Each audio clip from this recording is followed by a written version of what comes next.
Da da da! Hello and welcome to Let's H. I'm your host, Joe. If you like what I do, support me on Patreon. So I said I was not going to be doing as many reviews, or maybe even any reviews, but I thought that since I've been having a lot of stress lately, and wanted to get some things out, and wanted to just analyze something like intensely, I thought I would actually do this again for a while.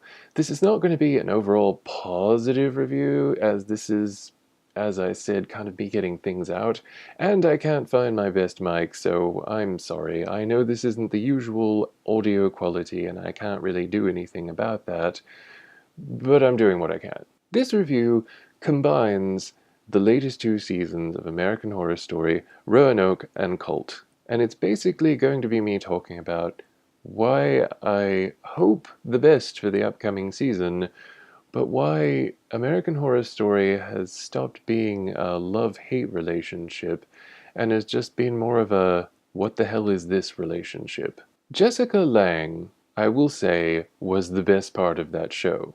And I know some people who still watch the show kind of get annoyed when people will accent more one actor or actress than the entire rest of the cast. I love a lot of the people in American Horror Story.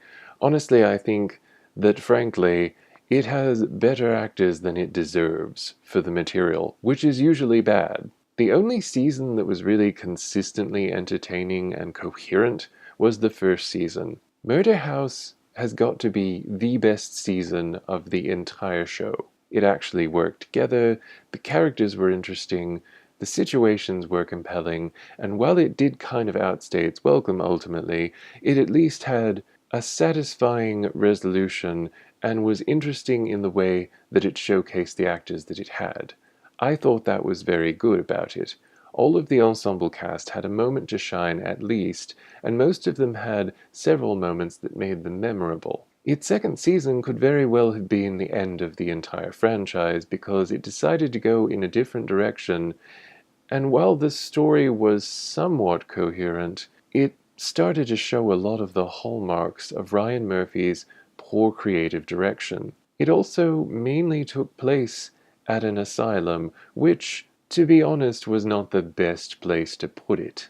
It also had to manufacture reasons and ways to keep the characters in and around that asylum, while there were a lot more interesting things happening that were not based at the asylum. Ultimately, a lot of the characters were neither interesting nor likable, and the situation was, to say the least, a bit difficult to enjoy. With a murder house, with hauntings, that was something of a wondrous place. With an asylum and all of the shit going on there, it wasn't wondrous at all. It wasn't even very good. And it couldn't even commit to concepts. That was one of the worst things about it.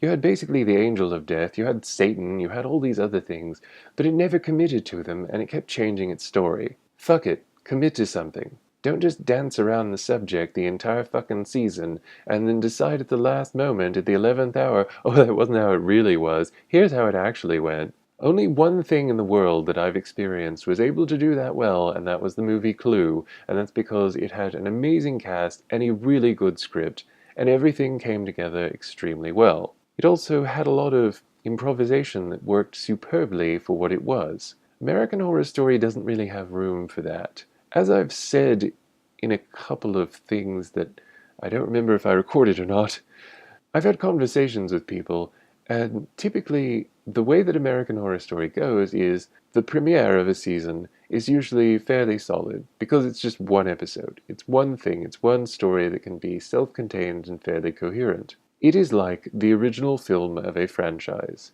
Every episode subsequently is like sequels to that franchise, and by the end of it, you get to the point where you question whether or not the people writing it have ever seen the original or any of the earlier films, or if they're just going off anything, even if it's just the last few episodes. American Horror Story after Murder House is basically like that. You can't be sure that by the end you're going to get the same story, the same characters, and it's not like it's character development. It's not like they've coherently or cohesively developed into different characters or different people. It's just different characters for the sake of different characters. And if you didn't have the same actors playing them, you wouldn't even recognize the characters, which is one of the biggest problems with Roanoke. You have a reality TV show, and this was a stupid idea.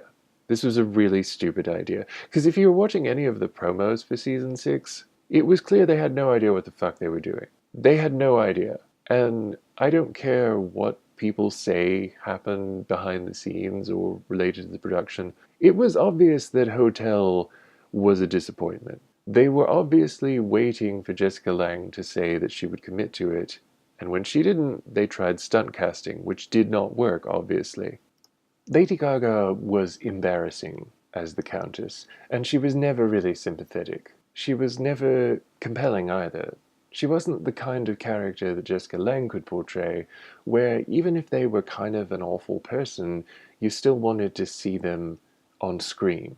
If only because of what they could actually bring out in the rest of the cast, and that ties back to what I said before. Jessica Lange was the glue that brought together the ensemble cast. Without her, the show just constantly flounders. And it's easy to see that struggle every season that she's not in it. I love Evan Peters, for example, but having him camp it up is not really a solution. It's something that people may tune in for, but it's not going to save a show, and you can't really revolve a show around that. It's like the same mistake with making Dandy such a focal character in Freak Show when he was really one of the least interesting characters in it. Other actors, like Sarah Paulson for example, are perfectly good when they've got good material, but if they don't have anything to work with or anything that really connects with them, they do a really bad job. I know some of you probably listened to my Coven review by now, especially as the upcoming season's news was that it was going to revisit the Coven, and I'll just be honest, I really hope they don't do some sort of flashback or ghost bullshit. Just bring the characters back and move on. Chalk it up to a loss with the shitty previous seasons and the shitty way that Coven ended, and do something better. Make this a season to remember. Make this a season to celebrate, because honestly I think this is going to be one of the last seasons of American Horror Story. Don't half-ass it. Don't fuck this up, Ryan. But to continue on from what I had been saying, I really did not like Sarah Paulson when I saw Coven, because that was the first season I was exposed to any American Horror Story. I wasn't that impressed. And it wasn't so much that she played a thoroughly unsympathetic character, it was that she played such a thoroughly unsympathetic character that we were clearly, as the audience, supposed to care about. She was impossible to like. She was horrible. She was horrible throughout, and yet, by the end, miraculously, she gets all of this build-up, again at the 11th hour, that the character didn't deserve, and that the audience really doesn't deserve as a fuck you to them for sticking with the stupid show for that long. And this is the problem with American Horror Story. The only season that really pays back your dedication is the first one. And even that is probably arguable. I'm sure there were a lot of people that watched the last couple of episodes and were like, well, fuck you too. Personally, I thought it was a suitable finale, but your mileage may vary. The thing is, Roanoke tries to do something, fails spectacularly, and then sticks around to try and add to that. It was obvious that the production had no idea what to do. They didn't have Jessica Lange anymore. A lot of their major players weren't available as they used to be, and it was a tricky time. So they cobbled together the usual very aesthetically striking promos, which seemed to hang a literal question mark over what the hell they were going to do. It was obvious from the beginning that the production was really strained and difficult. They tried to change it up. They tried to make it very noticeably different, and in many ways they succeeded in that, but different does not necessarily mean good. And you're not going to make a huge hit by making something different unless it happens to be the right kind of different at exactly the right time in exactly the right place. This was not it. The first half of Roanoke is a serviceable enough reality show. It frames it as a real-life reality show, which is so problematic for so many reasons. If you've seen any of the previous seasons and know how this is obviously supposed to be one cohesive universe with all these things happening in universe, you know why this is a big problem. To set this in the modern day is incredibly problematic. It raises so many questions. It's about as many questions as the horrible shit show that was Prometheus by Ridley Scott. It's a hot mess. But if you just take it as it is, if you just take the first half of Roanoke as it is, it's a stupid, trashy reality show that you can look at and you can say, okay, that's fine. It was thoroughly unsatisfying, artificially padded, and asinine. It was obviously curated for a certain effect and, on its face, ludicrous, but as a tawdry reality show, it worked well enough. The story was especially frustrating as Shelby and Matt, who call for each other about as much as Miyaka and Tamame in Fushigi Yugi, are obstacle characters. In fact, basically everyone in the cast is an obstacle character, but especially Matt and Shelby. They have to stay in the house for the entire plot concept to work, so anytime one or the other wants to leave the house and has a very good reason for doing it, the other has to stand in the way of that happening until it's too late. This is annoying as shit. It's annoying in hour-and-a-half long films, and it's especially annoying in a series where you have to sit there for upwards of 5 to 6 hours to actually get the full effect. It will drive you fucking bonkers to watch Roanoke, because they are constantly fucking with each other for no goddamn reason to get them not to leave the house, because the plot cannot continue if they leave the house. It's full of tawdry cameos like Leslie Jordan in stuff that is so far beneath him it's embarrassing. Dennis O'Hare, as usual, is wasted on this season in just truly shameful cameo appearance. And that's what all of it amounts to. Aside from the main couple of players who are given material that is far beyond their ability to convey compellingly, you get a lot of cameos from much better actors that are in parts that are completely miscast.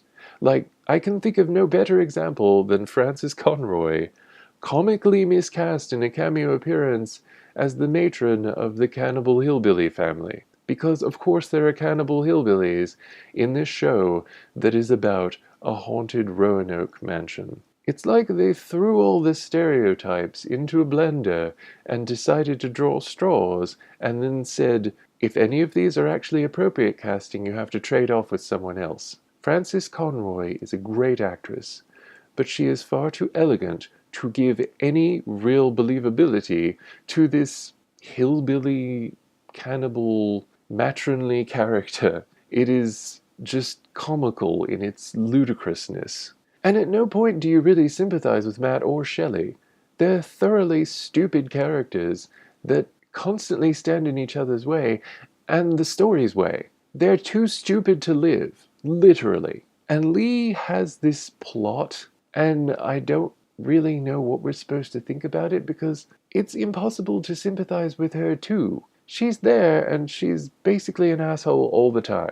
You don't know if she's responsible for murder and danger and all these other things, but you know she'll do crazy shit, and you can't trust her. So it's kind of like, there's no one to really look at in this, and most of the people and the characters don't stick around long enough for you to really get any sort of idea of what they're about. The only characters that really do are Shelby, Matt, and Lee, and then later the actors from the reality show, but they get hastily done away with too. It is a huge mess. It's a debacle. It was a somewhat clever idea, I guess, to try and do something different and new, especially after how bad Hotel was. But honestly, it failed. It failed to capture and keep an audience. It was so all over the place, and it was every bit as annoying as a real reality show. So I guess in that way it sort of succeeded in what it set out to do, which was to emulate a shitty reality show.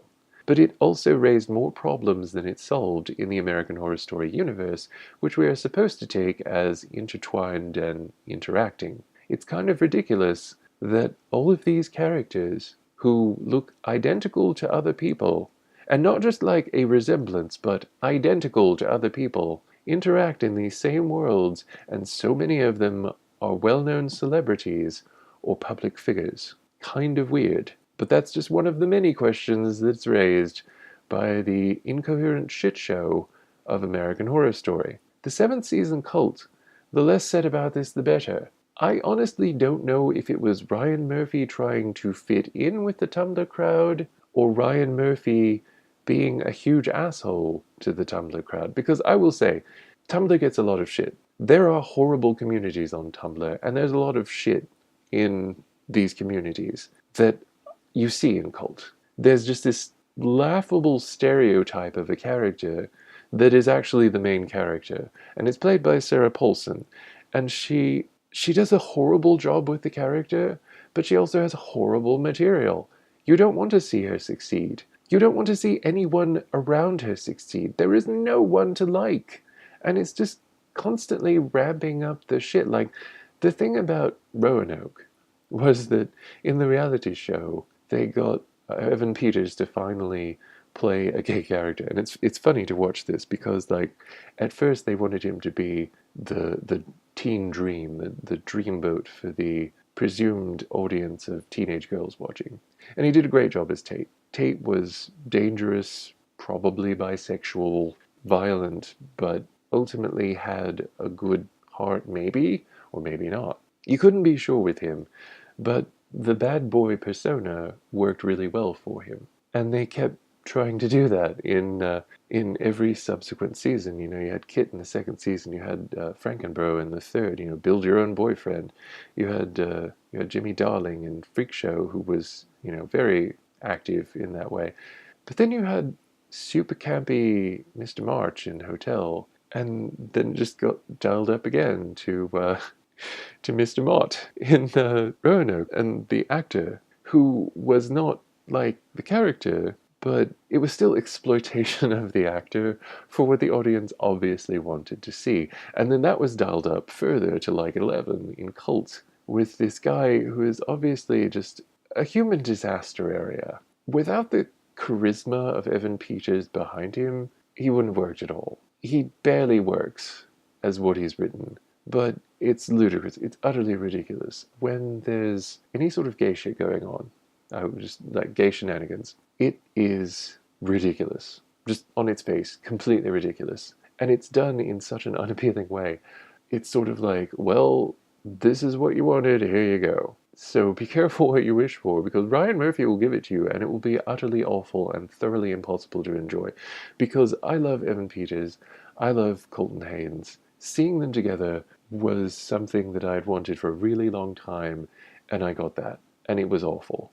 It was unappealing. It's amazing how hard I feel like Ryan Murphy and his production crew worked to make both actors, who are incredibly charismatic and incredibly talented, look stilted, wooden, flat, and unappealing. But there's no one to like in Cult. And very unwisely, it attempted to basically take what was a not funny joke, like, yeah, this is the real American Horror Story, real life.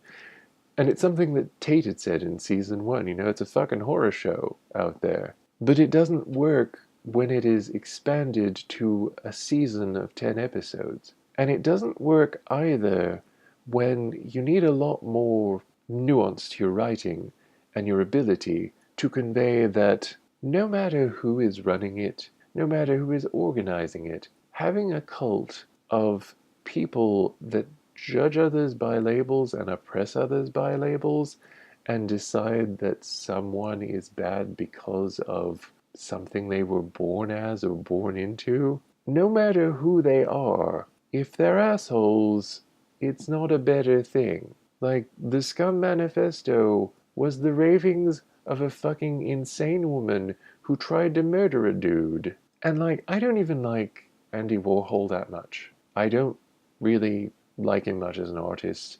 I didn't really care about him as a person, but, like, Valerie Solanas should not really be celebrated. She didn't do anything great. She's only famous because she shot someone famous. And yet again, we have stunt casting here. I mean, really funny that they tried to make the whole Lady Gaga thing in Roanoke an unknown actress, you know, like, just fucking stop.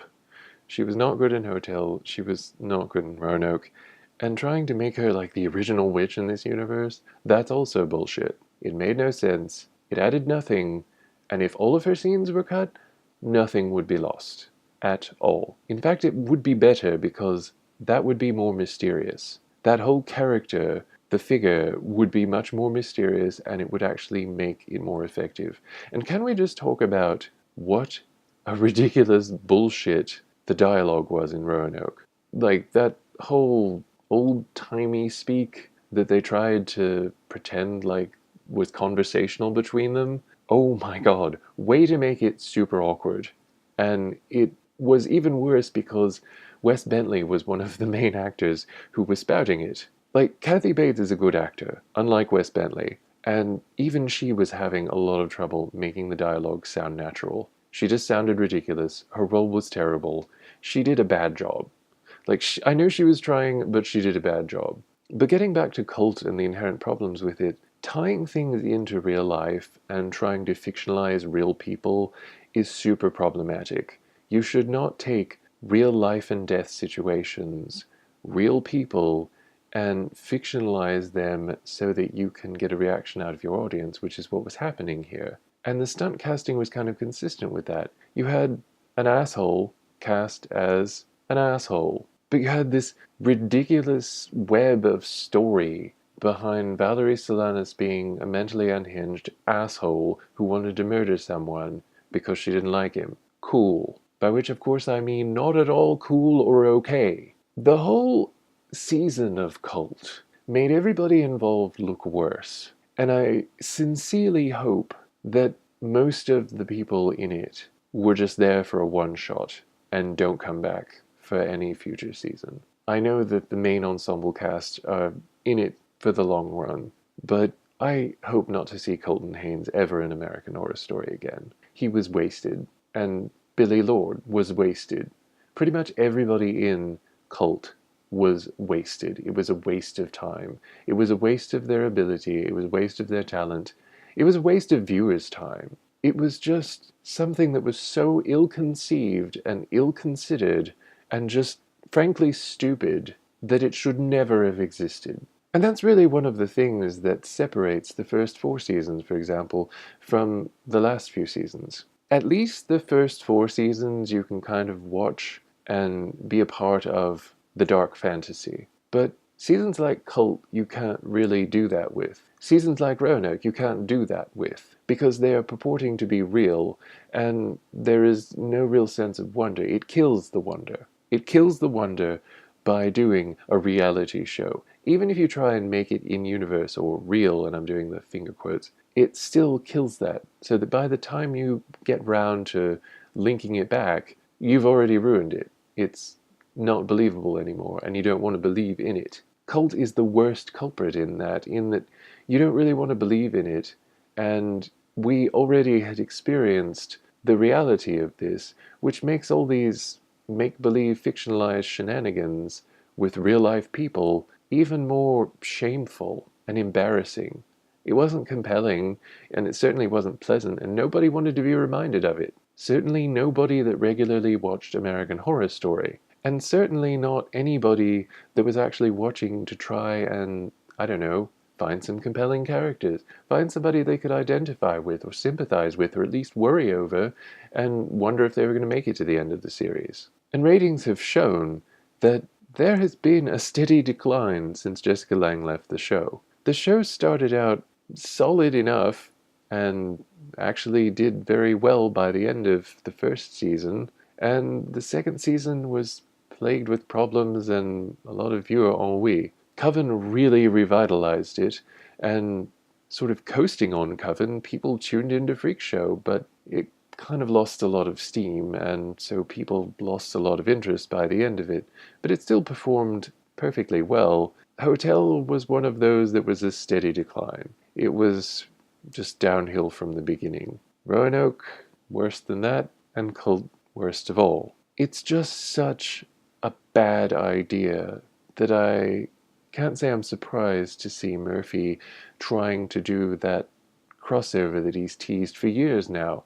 I don't think he would have ever done it if Roanoke or Cult had performed better than they did. He was just trying to keep people watching because he wanted to throw them a bone and get them excited about something because they were watching when the show was actually watchable or even could be called good by some people. Coven was the most popular season with viewers. Murder House is probably the second most popular in terms of people's esteem of it. Any link to those two seasons is immediately going to pique people's interest. Given it hasn't gone well in previous seasons, perhaps worst of all in Hotel trying to tie into every stupid thing from previous seasons, and he's going to have to do a lot of work in the upcoming season to repair that. Do I think he'll do it? Fuck no. Ryan Murphy couldn't write his way out of a wet paper sack. But if he's wise, he will get other people to write better stuff and tell him that his ideas are stupid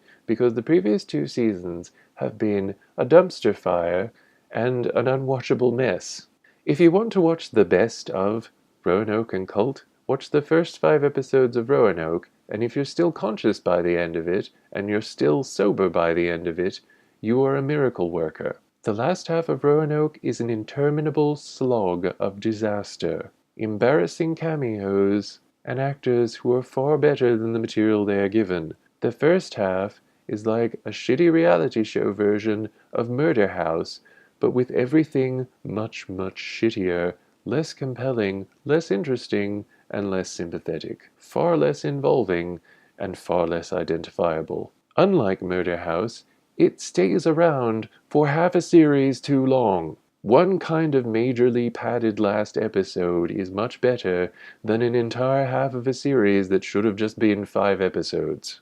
But even that is better than a series that should never have started to begin with. It blows my mind that Ryan Murphy did not think of the idea of Cult and then say, no, that's stupid, that's just something people are saying on Twitter, I shouldn't actually try and make a story out of that because it doesn't work when it's not a tweet and trying to be pithy. We were all aware at the time that this is a horror story. It's a dirty fucking horror show. But you know what we didn't want to be reminded of? That very fact. There is a reason why the expression preaching to the choir exists. Anybody who cared enough to watch American Horror Story probably didn't care to have that dredged up in their memory so soon after the tragedy. It would be like writing a comedy about the fucking Titanic right after it sank. So, in short, I hope that the next season actually works to repair American Horror Story, or else I do believe it probably will be one of the last, if not the last. People have not been taking the steady series of disappointments that have been the previous seasons of American Horror Story particularly well. Judging by the viewing figures, they haven't been taking it well at all. Trying to change it up into something is kind of admirable. Trying to find its place without one of its main actresses that made it work is something that ultimately he had to do.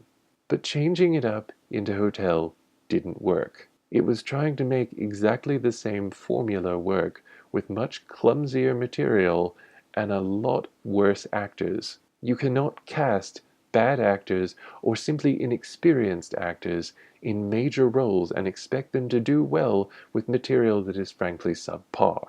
If you want to rely on style over substance, direct a music video. The promos, for example, are usually well done, very impactful, and make you excited to see what they can do in the season. The show, however, has hour-long episodes, or at least close enough for television with advertisements. Bad writing and bad pacing cannot maintain a level of suspense and mystery for an hour long easily. If you want my opinion, Ryan Murphy should have got veteran actress Famke Janssen to replace Jessica Lange in the central role. She has the experience, she has the acting chops, and she can do a great job with shit material, as seen by her acting in Hemlock Grove, which was a shit show to end all shit shows. But it was fun to watch Famke in it. The sole reason that I'm even excited a little bit for the promise of a return to Coven is the fact that it assembled so many great actors together in the same place. The material wasn't good, but now that we're beyond the storyline that made up Coven, which was a disaster, maybe they can do something better with it? I certainly hope to shit they can, because getting Joan Collins is a major accomplishment. Don't fuck it up. Don't waste her presence. And don't do some lame shit flashback or ghosts all over the place. Have the characters be there that people like. Otherwise, you're going to alienate them for good, and people are going to finally realize that there's nothing left to tune in for, and that they're never going to get back what they first started tuning in to see. Stunt casting can only go so far, and managing to get a major actress that is a favorite of the genre will only manage to go so far if you manage to do something good with it. Don't waste Joan Collins on a shit show of a season. Don't waste your ensemble cast around someone that can't unify them and make them look better. Don't give them people they can't play off of. Don't try and dredge up shit from the real world, then fictionalize it in a way offensive to people who have lived and died, essentially making a ratings bid for people's real life and death struggles. It's not classy, it's not clever, and Ryan Murphy cannot do it to save his life. But I guess we'll see come autumn. Hopefully things will be better than I expect, but I'm not going to have very high expectations. I'll probably be tuning in once it's all over and done with so that I can weigh in on what actually happened. Will this be my last round of American Horror Story masochism? Yeah, probably, but I'm willing to see where it goes. So I hope this hasn't been too bad to sit through. I know it's been pretty negative, but the last couple of seasons were really bad. Not gonna lie. I'm hoping that through some miracle Jessica Lange will actually come back for the upcoming season. That would be miraculous, but it's possible. I'd also like to see Joan Collins used well. I'd also like to see Evan Peters get material that's worth his time. And frankly, I'd like to see the Coven dealt with in a much better way than it was in season 3, what with Cordelia being a total piece of shit, and there being only basically one other character from the Coven left alive who was one of the worst acted characters that I've ever seen. Tasha Farmiga did a fine job in season 1 Murder House. My first experience with her was as, what's her name? I always call her Rogue. Zoe. I always call her Rogue because she has that same sort of you shouldn't be in this storyness to her. And the way that she acts, it's like she's not really in the story, or she's asleep through most of the story. You don't cheer for her because she has no personality and she's constantly giving a performance like she's on Quaaludes. So with piece of shit and only technically there as your only options for the leftovers of the Coven, I'm hoping that they do the smart thing and bring back the actual interesting characters with the actors that can do something with the material. I guess we'll see this autumn. Hopefully they will do the wise thing and make the most of this. As has become a saying these days, don't fuck it up. We're all watching, but we won't be indefinitely. And if you give us another cult, then that's not going to end well. Some hideous junk publication when the last season was starting up was saying, oh, the stakes were never higher than in the new season Cult. Right, so we've gone from the literal Antichrist and a murder house to a fucking clown cult, and you're saying the stakes have never been higher. I have to disagree with you there, just a little bit, but we'll see in a few weeks. Keep your fingers crossed. This is Show, signing off.